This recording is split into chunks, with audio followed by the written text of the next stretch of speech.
Hello there and welcome to this watercolour tutorial as part of your Create and Craft Club members free gift. As well as some beautiful watercolour painting tuition, which will start very soon, you also get this wonderful kit here which will allow you to paint these two beautiful paintings, the sunset over the lake and this gorgeous winter scene as well.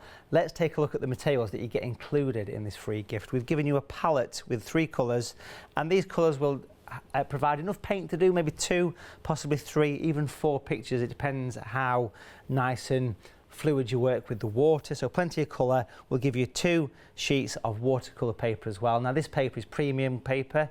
It's £140 in weight, so really nice surface to work on. We'll give you 2 bevel mounts which really do put the finishing touch to the pictures, and a beautiful size 6 SAA worker watercolour, enough to do these 2 paintings. Let's have a walk over here and get started with the winter scene actually. Now this is attached to a board, so a few other little bits of materials that we need to bring into this. So as well as using the kit, we're also going to get some water, some paper towel or some kitchen paper, and some masking tape as well. If you've got a board, it's good to stick it to. Now this could be just something from the kitchen like a tray or something, or a chopping board, or just a bit of stiff cardboard. So I'm going to use masking tape, and what I'm going to do very simply is just stick all 4 sides down. It keeps the paint on the paper nice and firm, and it just makes it a little bit easier to work on. So stick it down on all 4 sides and you're ready for action. Now, as far as using easels, that's not something that you need. If I was painting at home, I'd be using a desk in my studio, so just a desk or your knee or something with a little bit of a tilt on it. So a little bit of a tilt, pop something underneath the top of your board. But easels are more for sort of demonstration purposes, really, in my mind. So that's the masking tape on all 4 sides. Let's pop a little bit more masking tape on, and this little bit of masking tape is going to go to separate the snow from the sky, because the paper's white, watercolour, white is pretty much the white paper. Snow obviously is white, pretty much. So it makes perfect sense to take another little bit of tape, and this time we need to be creative in removing stickiness. So wipe some moisture from the brow, stick it on your trousers, stick it on somebody else's trousers. Do get permission first, and just make sure that you remove the stickiness a little bit from it, otherwise it can rip your paper. But when you peel the tape off, just do it very carefully, like it's stuck to somebody's hairy arm, nice and steady. That's a good start, isn't it? Now what we'll do is we'll go up to about halfway. So it's a guess. And I'm going to pop that on about halfway, slightly angled down. You can see I've angled it. We're going to pivot to the tape so it starts to crease. All that matters is the top edge. The top edge is all that matters. And then when you come across to this side, start to make it go off on a slightly straighter edge. So if you imagine that's going to be a hillside and that's going to be a bit of a footpath, that bit can stay flapping, that'll catch the drips, which is good. Okay, so that's it, ready to go. Make sure the tape is stuck down, water, nice and clean, on your brush, and wet the paper 3 times is good. So watercolour paper is designed to absorb the water, and that beautiful textured surface does help that as well. So it's not just normal kind of cartridge paper. This is a beautiful premium watercolour paper that we've given you in this free gift. So you're all set. Nice artist quality materials. These are the materials that I use every day in my little painty world. So plenty of water goes on, a nice coverage. That's had 2 coats. Let's get the 3rd coat on. And then we're painting a bit of a dramatic sky. We're feeling dramatic here, so we're going to go for some drama. So let's go for this. There's the palette. We're going to take a little bit of water, pop it in front of the blob, and then take a little bit of the blob. If your paint's a bit dry, it's worth just getting some really hot water, being very careful to get some really hot water, almost boiling, and spot it on, but very careful to do that, obviously. And then we'll sweep down from that top corner, beautiful. And the paint just goes absorbed into the paint. And just imagine, as you're doing this, just imagine you're conducting an orchestra. Just waft it across, get a beautiful bit of vibrancy in your colour. Don't be afraid of it. But look how much, or should I say, how little water's needed. But look how much comes out of the blob. Super concentrated premium watercolours here. Can't go wrong with that, beautiful. Let's put some red in there, clean the brush. A good tip is to clean your brush and wipe off the excess on the side of your water pot. So we'll take the red. Now, red is quite strong, so a little bit goes a long way. I'm thinking more of a peachy pink colour here. But look, start to waft the paint together. Start to blend the pink, make it become part of the orange. So it all starts to mix in, and you can see how that beautiful red starts to all nicely mix together. So it really starts to come together. So that's the base of the sky, a pale pink, followed by the orange, of course, in the middle. Clear the brush. This time we'll go for the blue. So your primary colours, we've got natural blue, we've got natural orange, and we've got natural red.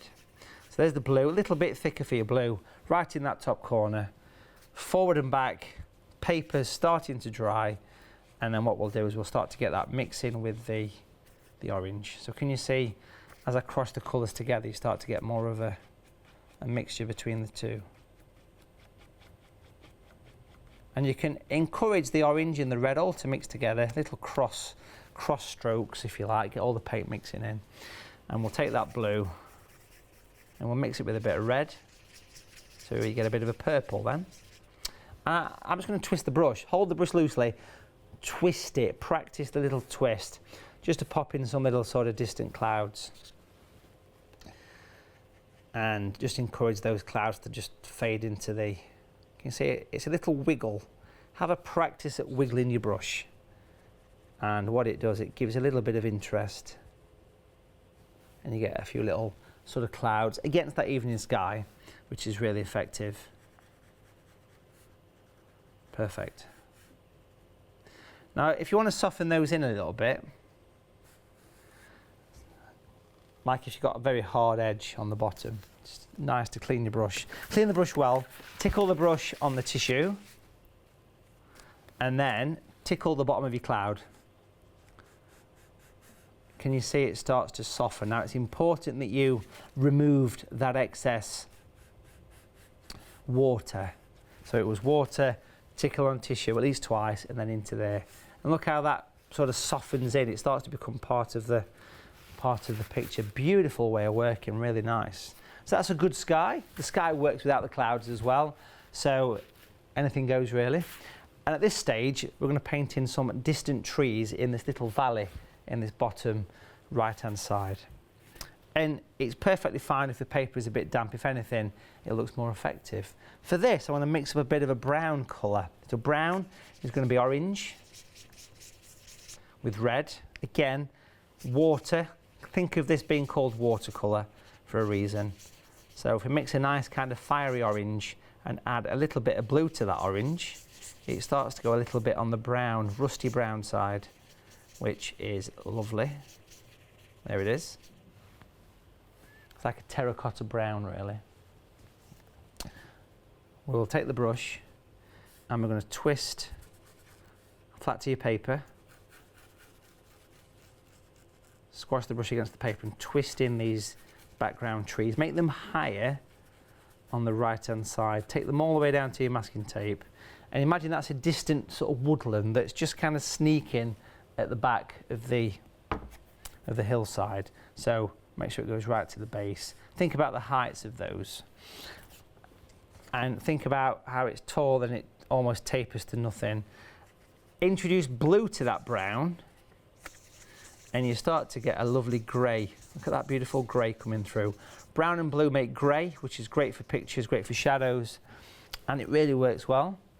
We're going to put dark at the bottom. It's really dark at that bottom.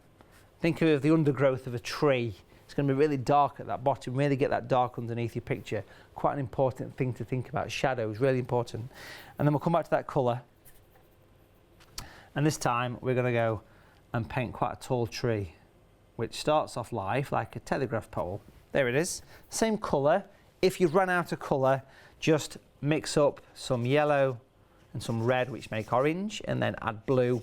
And keep adding blue to that orange, and eventually it starts to go dark enough to class itself as a grey. Do practice the mixing, folks. Another tip, if your paper is really wet still, Probably won't be, but if it's really wet, just add a little bit of a tap on tissue, and then you can paint in this tall tree here, and then you can flick outwards on one side, little flicks. There you go, and then we'll do the same on this side. Now it's quite nice how it's a little bit soft because that background colour is still damp, so it really works well. And then just keep picking up more colour. Think about the pointy shape of that tree. And you can keep revisiting that edge. Now if you enjoyed that, if you enjoyed it, my advice to you is stick another one on. A couple of trees, but maybe this one could be a little bit smaller. So here we'll have another one just sneaking in at the side there. Beautiful. And what we'll do is we will do the little outward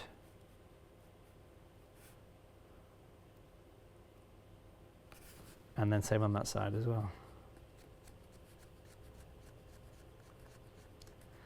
Again, we're branching out here. We'll get right to the top, pop some spots on the top. Keep revisiting these areas. Nice little way of working. Make sure it's nice and pointy. So you can jump between the two trees, not literally, but on your picture, and you can add a little bit of interest. But that's quite effective. I think a little small one just here. It's quite addictive doing these in a nice little simple way. Starts with a central line, a line of symmetry, and then you do the little lines going up until it just becomes part of your picture. Can't go wrong, can you? Snow scenes are probably one of my favourite subjects. I love painting winter scenes, and over quite a long painting career I've developed all the different techniques that are involved in painting something like snow. And while that's drying off, let me tell you about this website here, watercolour.tv. This is my website. It's a great place for booking online watercolour courses, but also we've put together quite a special little membership offer. So you can join Watercolour TV, and it's normally $49.99 for 12 months access to Watercolour TV. And what Watercolour TV is basically art video on demand with me, Matthew Palmer, teaching you. There's a 15-year back catalogue of watercolour tuition, covering everything from landscapes, seascapes, right through to animals.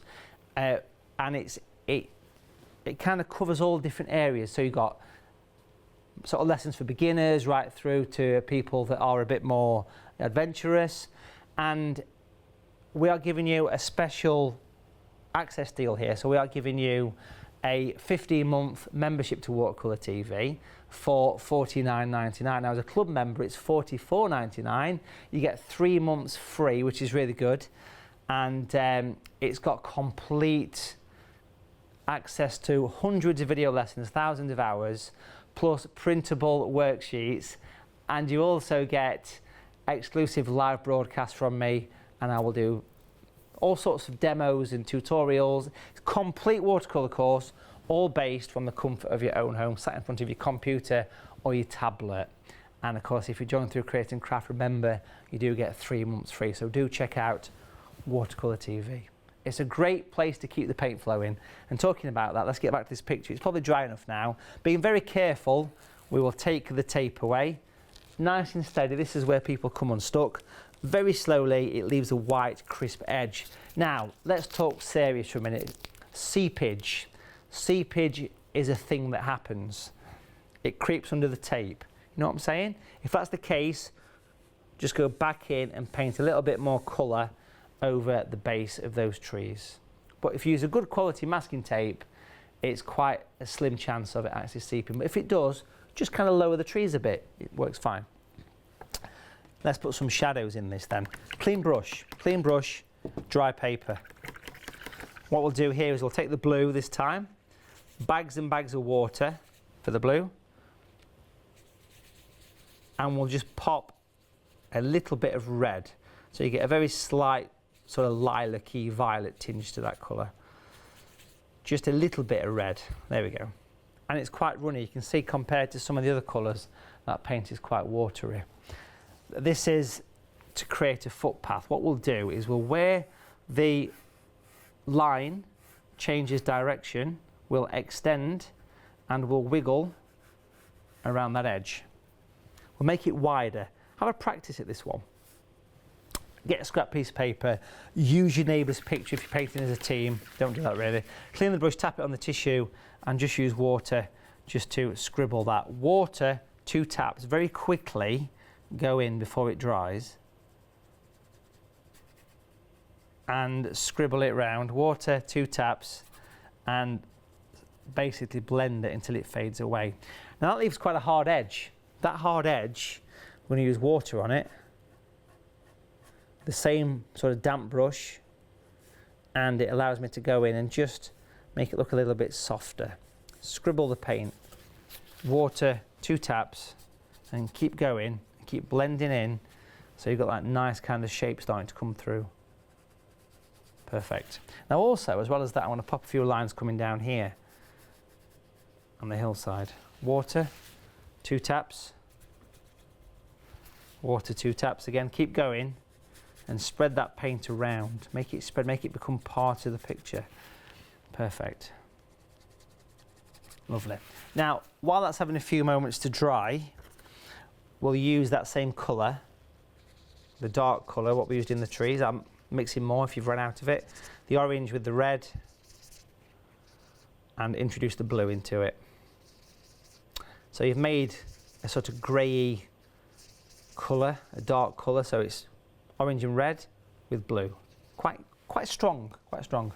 So if you use this, but here's a new technique. This technique is called dry brush, which is the opposite of a wet brush. Basically, it's pick the paint up, give it a bit of a tap on some kitchen paper first. So you've removed the excess colour. Now, if we get onto this picture here, we can do little horizontal lines on the edge of that footpath. Imagine it's the little bit of dirt that creeps in the path. And we can also go in and do some little sort of tyre tracks made up of little horizontal lines. These horizontal lines will follow the shape of the trackway, if you like. So imagine that's some sort of tyre tracks in the snow.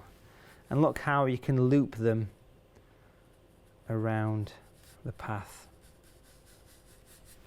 And it's also worth just keep sort of working back into these. It's that same colour back in the bottom of the trees there. Now the trees are dry, and you can see I can nicely add a little bit of extra shadow to them, a little bit of extra depth. You can really see that I've darkened the bottom of that tree. It really sort of sits it down in your picture.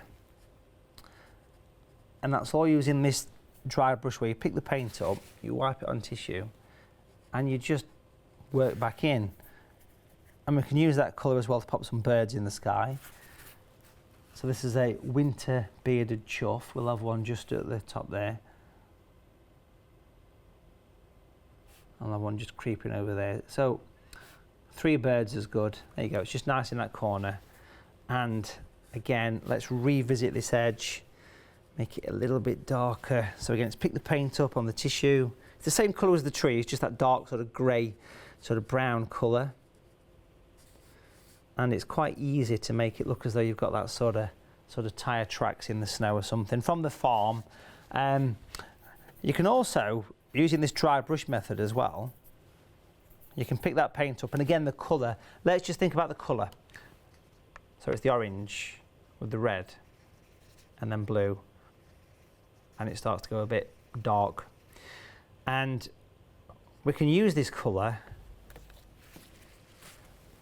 and we can utilise the texture of the paper. And what you do is you wipe off some of the paint, and you get your fingers in your bristles, which sounds interesting, and you splay the bristles. And if your brush stays in shape like this, this is a shopping channel rotation again. Quality broadcasting, you get better every time you do that. And what we're going to do here is we're going to go in and just use those spiky bristles to add texture. This is where watercolour paper comes into its own. You really get that beautiful, nice texture coming through. I'm excited for you for doing this, I am. I really am. I can smell the excitement. it's also worth just going back in and popping a little bit of darkness on one side of this trackway, like a little spot, and it looks like it's 3D. You can almost see the depth in the tracks there. You're watching a guy getting excited about tyre tracks. One bit first time. Listen, while that's drying off, what we'll do, folks, we'll give it a few minutes and we're going to paint in a tree. But just before we do, let's take a little sneak at how you can get access to this beautiful offer we've put together with Create and Craft. We've got a wonderful offer here using item code 042196, and this is 15 months access, and there's nowhere on this planet you can get 15 months access to Watercolour TV. Thousands of hours of watercolour tuition, high definition videos, there's new content added all the time, there's printable worksheets, and it's $49.99, or club members pay $44.99, and it's a really good way of keeping your watercolour paint flowing, and it's all based on this subscription that is all based online, so it's a great way to do it, and do check it out. And let's get stuck into this. It should be dry enough now. If not, use a hairdryer or something similar. I'm painting a tree. And yeah, it'll be a nice bit of a finishing touch. But even at this stage, you've got a watercolour picture. It works nice, but let's go the extra mile with it. Let's mix up a nice dark colour. A little bit of water into the orange with the red. So you get that nice kind of rusty terracotta. And then you bring blue into it. Now notice there's a bit of water in there, so the paint is nicely flowing. So you got that kind of rusty brown colour. Practice with your colour mix. So it's all three colours, yellow, red and then blue, and you'll get that nice colour. Hold your brush in the starting position and then just go straight up and gradually lift your brush off the paper, and eventually it goes to a point. So that's the main branch, and we'll just keep adding them. Try to paint them in the direction they grow, and try to utilise the tip of your brush. Nice and dark against that paper. Now as you do this, I have got used to standing to the side of my easel painting because I teach art, which means sometimes I find it a bit awkward or a bit clumsy to actually get round here. So a simple little rotation of your board makes perfect sense to me. And I can just go in and just continue to add some branches. And as you can see here, I'm taking this off the edge of the paper, which is lovely. Now if you get really close into this, you can actually see that I'm using the point of the brush, and I'm holding this thing like a pen. And that's a beautiful, if I just give it a tilt forward so you can see better, you can see I'm literally using the tip of that brush and I'm being nice and fine. Now if you're doing this and your branches aren't as fine as this, it's possibly because you've got too much paint on your brush. So if you give it a bit of a tap on some kitchen paper, that's a great way to get them, those really fine branches. And try and stick, did you get that? Try and stick them right on the edge. So you kind of add those real fine little branches, like so. And nice and dark against that beautiful evening sky. Pop as many little branches as you like. I'm just going to rotate that on the side one more time. So what I'm saying there is rotate your board to a more comfortable painting angle so you get that nice position to paint in. And it's really quite nice, it allows you to go in and get those lovely branches. Lovely. Right, let's come to the bottom of the tree. More colour, so I've run out of colour. I'm introducing a bit of blue into that colour. More blue, makes it more grey. There it is, so a nice dark colour. But notice the colour's quite thick. But if your paint gets a bit dry, just add water, Let's just stare at that for a minute. That's a beautiful little piece of artwork, look at that. Mesmerising. I think my work is done. See you later. Puts me into a trance. Let's pop in some fence posts down here.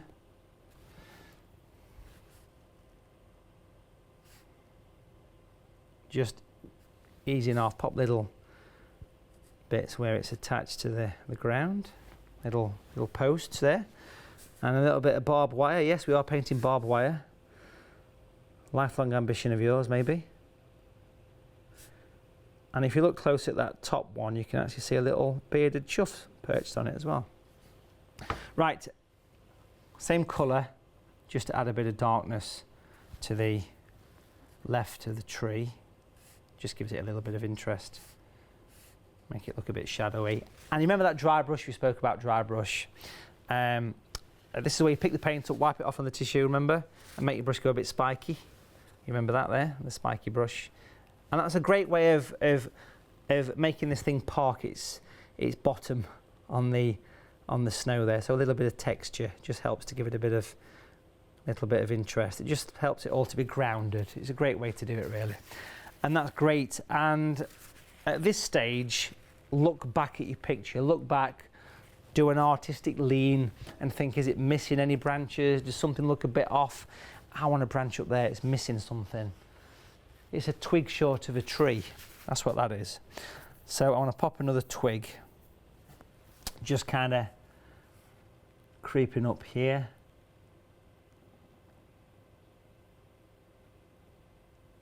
And you can see some branches just kind of coming at that top there. It just kind of fills that gap. Now that, to me, works nice. I'm just popping a bit of extra darkness around this edge here, sharpen it up a little bit. Pop a few little spots and dots around the snow. Little spots. Just have a close-up look at this. It's all using this beautiful point of this size 6 brush that we've given you in this free gift. It's such a wonderful little kit here. And this is a SAA worker brush, which is lovely. Perfect. Let's put some light in the tree. Clean the brush. Clean the brush. Wipe the brush almost dry, so you've got a damp brush basically. And if you look at the tree, we can actually wash away some light. So we'll just use water, nothing else, just water. And then we'll press it firmly. And look how it removes a little bit of colour. So you start to get a 3D tree. That's the colour that we've removed. So it's water, wipe off the excess water a couple of times and just go in. And you can make your branches look as though they're growing from the centre of the tree. Press it firmly, but look how those branches now are sort of growing from the centre and not from the edge. Even at the bottom where the roots are, just a bit of a tap and that'll be quite effective. Now at that stage, I think that the painting, again, you could walk away all sorted. It's a nice finished picture, but you could, while no one's watching, sneak a little craft knife, which I'm sure you've got in your craft stash, being obviously very careful.